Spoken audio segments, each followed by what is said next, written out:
tentang ragam bahasa Indonesia. Ragam bahasa merupakan variasi bahasa menurut pemakaian yang berbeda-beda menurut topik yang dibicarakan, menurut hubungan pembicara, kawan bicara, orang yang dibicarakan, serta menurut medium pembicara.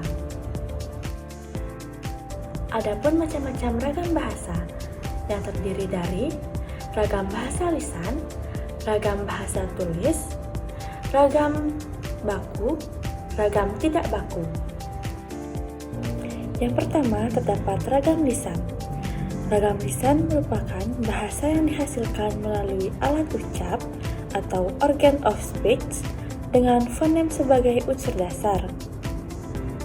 Adapun ciri-ciri ragam lisan, yaitu memerlukan orang kedua atau teman bicara, tergantung situasi, kondisi, ruang, dan waktu, tidak harus memperhatikan unsur gramatikal, hanya perlu intonasi serta bahasa tubuh, berlangsung cepat, sering dapat berlangsung tanpa alat bantu, kesalahan dapat langsung dikoreksi, dapat dibantu dengan gerak tubuh dan mimik wajah serta intonasi, dipengaruhi oleh tinggi rendahnya suara.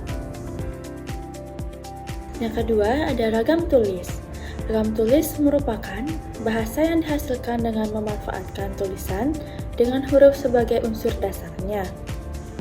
Adapun ciri-ciri dari ragam tulis, yaitu tidak memerlukan orang kedua atau teman bicara, yaitu selanjutnya bersifat objektif, tidak bergantung kondisi, situasi, dan ruang, serta waktu, mengembangkan konsep makna yang jelas, harus memperhatikan unsur gramatikal, berlangsung lambat, jelas struktur bahasanya, susunan kalimatnya juga jelas dan runtut, selalu memakai alat bantu, kesalahan tidak dapat langsung dikoreksi, tidak dapat dibantu dengan gerak tubuh dan mimik muka, hanya terbantu dengan tanda baca. Selanjutnya, terdapat kelebihan dan kekurangan dari ragam tulis.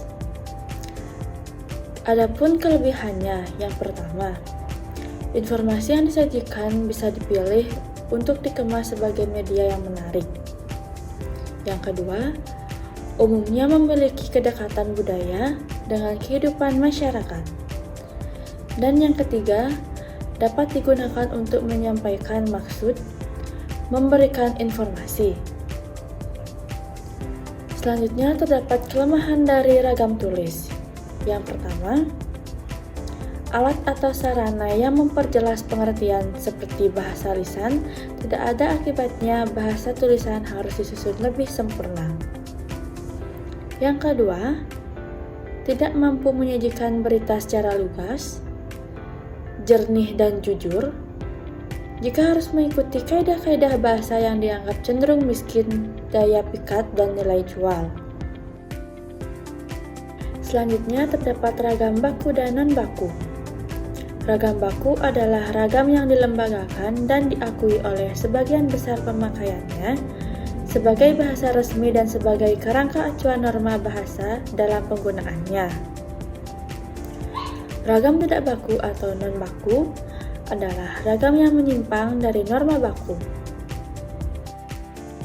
Adapun ragam bahasa berdasarkan cara pandang penutur, yang terdiri dari ragam dialek atau daerah, ragam terpelajar, ragam resmi, dan ragam tak resmi. Yang pertama, ragam dialek atau daerah. Variasi bahasa yang dipakai oleh kelompok bangsawan di tempat tertentu. Dalam istilah lama disebut dengan logat-logat. Yang kedua, ciri khasnya tekanan, turun naiknya nada, dan panjang pendeknya bunyi bahasa membangun aksen yang berbeda-beda. Selanjutnya ada ragam terpelajar.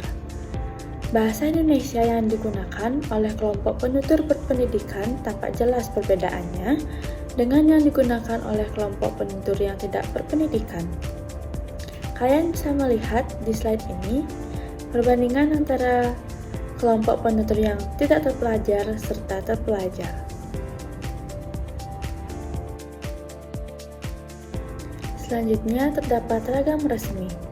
Ragam resmi merupakan bahasa yang digunakan dalam situasi resmi seperti pertemuan-pertemuan, peraturan-peraturan, dan undang-undangan.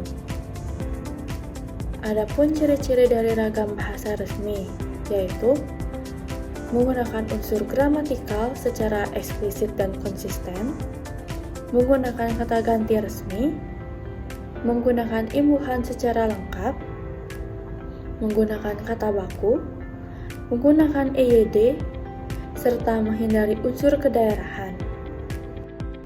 Selanjutnya, terdapat ragam tidak resmi.